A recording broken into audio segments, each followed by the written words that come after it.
We move on now to Asia, where shares closed higher on Friday, extending gains after Wall Street rebounded as technology stocks there touched all-time highs. There was also some relief coming from the lack of escalation in tensions between the U.S. and China. Japan led gains in the region, with the benchmark Nikkei 225 jumping 1.85%. In Hong Kong, the Hang Seng Index edged higher 0.23%. Mainland indices finished the Friday session mixed, with the Shanghai Composite slipping 0.22%, but the Shenzhen Composite adding 0.46%. Elsewhere, South Korea's Kospi climbed 1.13% as technology and banks notched gains. Australia's stocks, meanwhile, were steady, with the S&P ASX 200 ending the day flat at 6,268 points. And away from the markets, heavy exposure to a handful of borrowers has endangered the banking sector in regional financial hub Ivory Coast, and reducing that risk will be a slow process despite reforms. And that's according to a senior analyst with rating agency Moody's.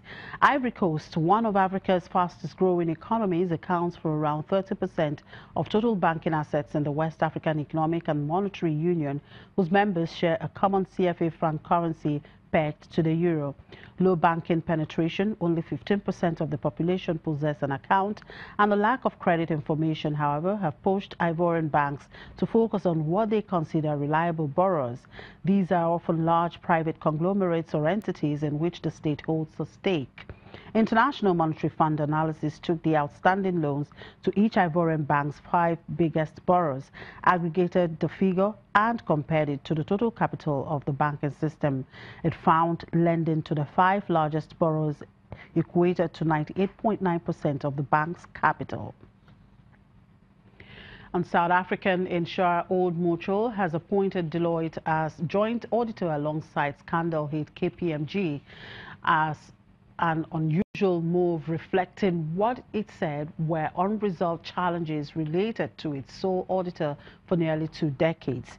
KPMG's South African unit is battling to restore its reputation after becoming entangled in a corruption scandal involving the Gupta family, who have been accused of using their links with former President Jacob Zuma to amass wealth. KPMG has been losing clients over the last year after its own inquiry found flaws in work it did for the Gupta and the National Tax Agency. Its woes deepened in April after failing to spot a crippling hole in smaller lender VBS Mutual Bank, a collapsed bank in which it was also revealed 2 of KPMG auditors had undisclosed loans. Last month, KPMG unveiled plans to cut 400 staff and close small regional offices in response to a reduced number of clients. And as conversations continue about the African Continental Free Trade Area Agreement, a professor of international economic relations, Mr. Jonathan Aremu, is calling for the necessary steps to be taken before the agreement is signed. Mr. Aremu told participants at the ongoing AfCFTA Forum in Abuja that there is need to address some of the key challenges facing the region, such as low production capacity, before goods can be traded. Actually examine the subject of the investment prospects within ECOWAS with reference to African Continental Free Trade Area. And my question is, shall we be able to actually go into it? And with respect to the problem you said we need to look at, yes, ECOWAS has problems. But the first and foremost is this.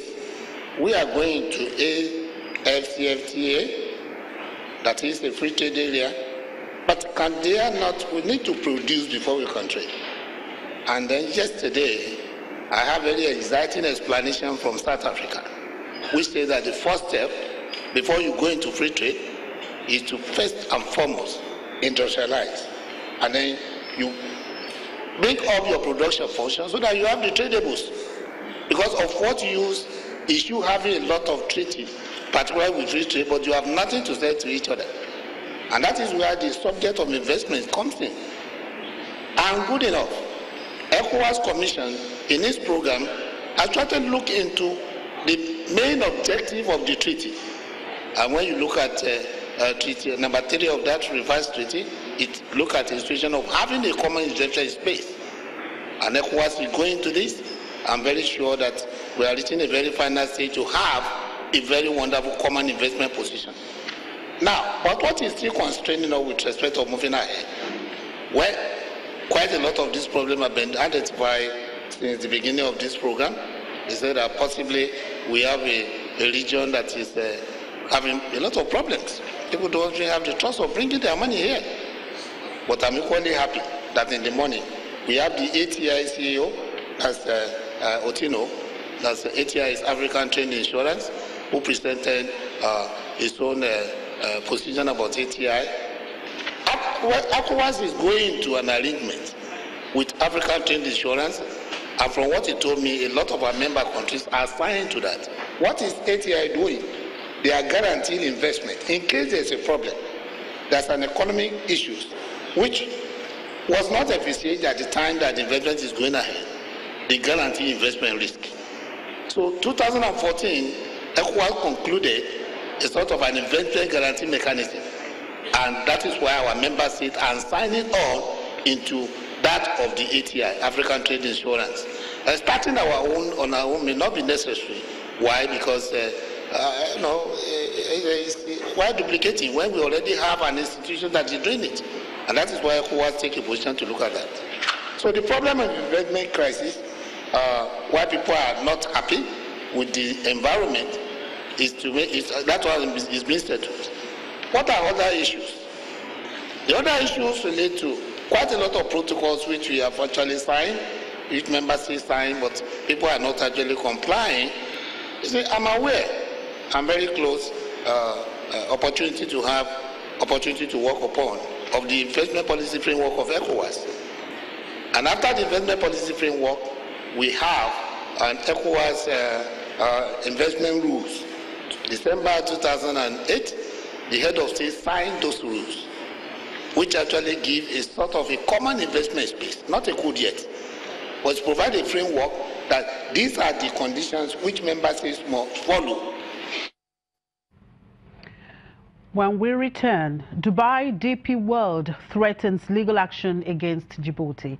Details in a moment. Stay with us.